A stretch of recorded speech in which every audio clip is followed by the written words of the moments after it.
ampliación de servicios y recibimos ahora, ampliación de noticias, perdón, al doctor José Luis Echevarría Escrivens, director de Fiscalización y Procesos Electorales del Jurado Nacional de Elecciones. Él ya estuvo en una reunión con nuestros reporteros y redactores, en donde adelantaba en realidad la importancia, la significación de este trabajo, que en realidad es un trabajo que permitirá luego a las autoridades, a los candidatos, a los partidos políticos, trabajar con más certezas en lo que se refiere a los procesos electorales. Se ha elaborado un mapa político electoral del Perú, que es una investigación, él nos lo va a decir, que ha tomado mucho tiempo, y que supone en realidad la existencia de 9 poderosos tomos, es una enciclopedia, y que parece ser que es singular en el conjunto de instituciones similares en el mundo. Bienvenido, doctor Echevarría. Bueno, Raúl, gracias. ¿Cómo nace esta idea? ¿Cómo puede progresar? Y después veremos qué significación tiene. Claro, cómo no. Bueno, esta investigación es única en el Perú, en su género, es la más grande hecha en el Perú en su género, y es una investigación que es fruto de 5 años de trabajo del proyecto Infobop. Hace 5 años comenzamos con el proyecto Infobop, y en los últimos 4 años de la gestión del doctor Civina al frente del jurado, se impulsó esta idea de poder construir indicadores de participación política y electoral. Y esto se ha podido lograr gracias a que teníamos sistematizada la información histórica, política electoral histórica del país, porque el Jurado Nacional de Elecciones, creado el año 1931, agrupa, digamos, tiene en sus archivos la historia política y electoral del país. Entonces, desde que iniciamos este proyecto, se vio que Infobop podía ser en un primer momento un portal de información, que lo viene haciendo hace varios años. Pero veíamos que podía utilizarse esa información para la construcción de indicadores de rendimiento político, de estabilidad política. Y eso es lo que finalmente tenemos, luego de varios años de trabajo, que podemos demostrar. El mapa político electoral del Perú, en 9 tomos, tiene los indicadores, agrupa los indicadores, calcula los indicadores de todas las regiones, las 25 regiones, las 195 provincias y los 1.639 distritos del país. Un indicador que usted mencionaba era el de participación en los procesos electorales. Sí, correcto. Pero ese indicador en realidad es un poquito falaz, ¿no? Porque si el voto es obligatorio, entonces en realidad no es una voluntad del pueblo de acudir a las urnas, porque ahí hay algo que está sesgado, ¿no? Si yo estoy obligada a hacerlo, tengo miedo a la multa y por eso participo. Entonces, ¿cómo poder saber cuál es la real voluntad de los electores de participar en un proceso electoral? Sí, te agradezco, Cayetana, la pregunta porque me permite esclarecer varias cosas. Normalmente cuando uno mide mundialmente, cuando uno busca fundamentación teórica para saber lo que es la participación electoral, se circunscribe a ir a las elecciones. ¿Cuánta gente va o no a las elecciones? Pero estos indicadores que hemos calculado suma otros elementos para tener un indicador más completo, mucho más completo. Por eso es que el aporte de esta investigación, que es única en Latinoamérica, es que ha logrado crear un concepto de participación, o mejor dicho, ha logrado integrar al concepto de participación electoral otros elementos. Por ejemplo, la cantidad de miembros de mesa que asisten el día del sufragio. ¿Cuál es el nivel de cumplimiento de los miembros de mesa de sus obligaciones el día de las elecciones? Pero también es obligatorio. Correcto. Pero también está, por ejemplo, el nivel de respeto a las reglas electorales. Si un distrito, porque esto lo tenemos a nivel de distrito, que es otra de las consideraciones a tomar en cuenta. Si, por ejemplo, un distrito tiene antecedentes de haber quemado las actas después de un proceso electoral, de haber tomado un local de votación y haber logrado la nulidad de las elecciones, cosas que tenemos varios casos en el Perú, su indicador de participación electoral por su nivel de cumplimiento a las reglas o de incumplimiento a las reglas baja. Entonces, este es un concepto que está enmarcado dentro de una legislación, evidentemente de una legislación determinada, pero que matemáticamente tú puedes aplicar a cualquier país del mundo. ¿Por qué? Porque lo que mide es el nivel de respeto a las reglas o a las normas que rigen la elección. Si la norma que rigen la elección es de voto voluntario, entonces tendríamos que recalcular las cifras, pero podríamos tener un indicador por la cantidad de variables que maneja, igual de interesante, Entonces, ¿no? podríamos tener estos dos casos, ¿no es cierto? Con voto obligatorio, sin voto obligatorio. Pero, a ver, saquemos conclusiones. Yo ya tengo la posibilidad de decir cuántas son las personas que cumplen con sus obligaciones, cuánto es el promedio nacional de mesas en las cuales se encuentran irregularidades, cuántos queman actas o ánforas de lo que sea. Es decir, como para poder saber en primer lugar si el comportamiento general de la población es correcto. ¿Cuántas artimañas utilizan los partidos políticos y los candidatos para resultar siendo favorecidos? ¿Todo eso se puede obtener? A ver, el indicador de participación electoral, que es el IP, nosotros le hemos denominado el IP, tiene dos componentes. Mide dos cosas: el comportamiento de la ciudadanía y el comportamiento de las organizaciones políticas respecto al marco legal que las regula. Ya. En procesos electorales. Por ejemplo, en ciudadanía también se mide otra de las variables, es la cantidad de afiliados a las organizaciones políticas que hay en un distrito determinado. Respecto al padrón electoral, ¿cuántos de esas personas del padrón están afiliados a una organización política determinada? Que confiesan ellos. No, que están en nuestros padrones registrados. Ya. Porque todos ¿Qué son porcentaje tenemos? Hablamos de una crisis de partidos. es que los resultados son interesantísimos, ¿no? A ver, el IP, al final, cuando agrupa estos dos componentes, termina votando una nota que es de 0 a 20, como una libreta de notas del colegio. Y además una ubicación en el ranking respecto a sus pares, ¿no? Porque son 3 unidades de análisis separadas: región, provincia o distrito. Entonces, al final, de las varias conclusiones que tenemos es que hay más de 800 distritos en el Perú, más de la mitad de los distritos no llega a 0,8, por ejemplo. ¿Están jalados? En su IP, están jalados. 14 de 25 regiones no llegan a 0,8 en su IP. Más de 800 distritos en un total de De distritos. 1639. 800 con le doy 0,8 para abajo. Es la cifra exacta es 800, le digo ahorita, 861 distritos de 1631. Ni siquiera estamos poniendo como 11, como la nota mínima. O sea, diciendo que menos de 8. Sí, menos de 0,8. Menos de 0,8, que es rejalado. O sea, el Sí. 50%. Sí.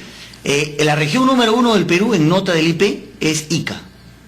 Y la peor de todas es Huancavelica, que tiene 0 en el IP. Es decir, a la hora que uno calcula sus... Porque esto es importante, esta investigación no tiene datos cualitativos. Es decir, aquí no se han aplicado encuestas para saber lo que la Mire, gente ¿es que es piensa. vecina de Huancavelica? Sí, pues, claro, pero son realidades Pero hay distintas. una larga distancia. Claro, hay una larga Hay una distancia. diferencia de altitud. Sí. Entonces yo le decía que los datos son cuantitativos. O sea, el resultado es un resultado matemático al aplicar una fórmula, Sí. al tener Ahora, una más bien, Sí, pero, base de datos me sistematizada. dice que tenemos que hacer una parálisis de la inmovilidad por breve tiempo, pero lo que me interesa después es que conversemos un poco a los efectos prácticos que resulta de todo esto. Yo quiero ser candidato, yo formo parte de un partido político, esos 9 tomos me van a ayudar a dilucidar mi campaña, a permitirme jugar políticamente, ¿no? Veámoslo ya no desde el lado académico y de la notoriedad que tiene este esfuerzo a nivel latinoamericano, sino en cosas prácticas. Hagamos una pausa.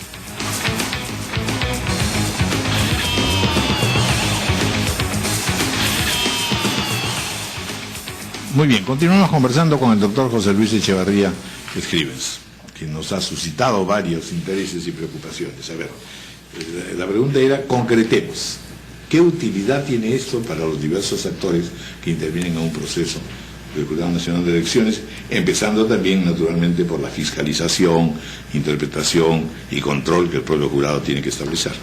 Claro, esta investigación tiene beneficios in-house y externamente, internamente y externamente. Por ejemplo, internamente para el jurado, los programas educativos que son una obligación del jurado, una de sus funciones principales, la educación cívica electoral, antes se hacía, digamos, a pedido o tratando de identificar algunas zonas que tuviesen algunas ciertas deficiencias o inconductas en el tema cívico ciudadano. Ahora tiene la data, tiene los indicadores que le permiten una línea de base, porque un indicador, la ventaja de esto es que tú puedes arrancar con una línea de base, aplicas una medida educativa, un programa educativo y luego vuelves a medir y ves si ha mejorado o no ha mejorado. Y esa es una forma objetiva de medir el progreso o el resultado. Otro beneficiario clarísimo, por ejemplo, es el tema del gobierno, de los programas sociales del gobierno, ¿no? Los programas sociales del gobierno, hay indicadores económicos. Hay un índice de desarrollo humano, por ejemplo, de PNUD, que te mide cuál es el nivel de desarrollo económico. ¿Está contenido conjugado en esta? Sí, nosotros hemos hecho un cruce con ese índice, pero el resultado que vota de ese cruce es que no hay relación entre el desarrollo económico y la estabilidad política. Entonces, ahora, por ejemplo, el gobierno, al Eso establecer... es una conclusión política, ¿no? O sea, no existe correlación entre el desarrollo económico del país o de una región en particular. Sí, lo que hemos hecho es el índice de desarrollo humano versus el IP. Y hemos visto que hay zonas muy desarrolladas que tienen un bajo IP, o zonas que tienen mucho desarrollo económico, o bajo desarrollo económico, perdón, y un alto IP. Es decir, no hay un patrón geográfico que diga, esta zona que ya se desarrolló económicamente, mejor conducta cívica, mayor estabilidad política, ¿no? O mejores indicadores políticos. No hay. Entonces, hay que tomar en consideración estos indicadores políticos para establecer dentro del estudio de las zonas de intervención de los programas sociales, también hablar de inclusión política. No solamente inclusión social, esa es un poco la conclusión a la que arriba la investigación. La inclusión política es un concepto del que no se ha hablado hasta ahora. Y por eso nos preguntamos por qué proyectos económicos, perdóneme don Raúl, como Conga u otros, que parecen ser beneficiosos, que son beneficiosos para el país, terminan siendo saboteados o desestabilizados por programas políticos o por zonas donde los indicadores políticos pueden ser o muy bajos o de repente muy altos. Habría que estudiar cada caso, ¿no es cierto? Pero el factor político es un factor determinante para un desarrollo sostenible y ahora los tenemos, ¿no? Ese es otro de los beneficiarios de esta Pero no lo entiendo. Usted mismo dice que zonas que tienen alto desarrollo político no tienen un buen desarrollo económico y viceversa. Parece que no hay una correlación todavía. Eso es lo que he dicho. No existe correlación entre los indicadores económicos y los indicadores políticos. O sea, no hay un patrón. Cuando uno corre bases de datos, establece las relaciones. Si esta relación es muy fuerte en varias zonas, entonces podríamos hablar de una correlación. A la conclusión a la que llegamos es que no existe esa correlación. Entonces, quiere decir que el desarrollo económico va por un lado y el político por otro, ¿no? A los actores políticos, ¿qué les proporciona este estudio? Por ejemplo, a los partidos políticos, esta investigación mide el nivel de competitividad de las elecciones. Identifica qué lugares son más competitivos o menos competitivos.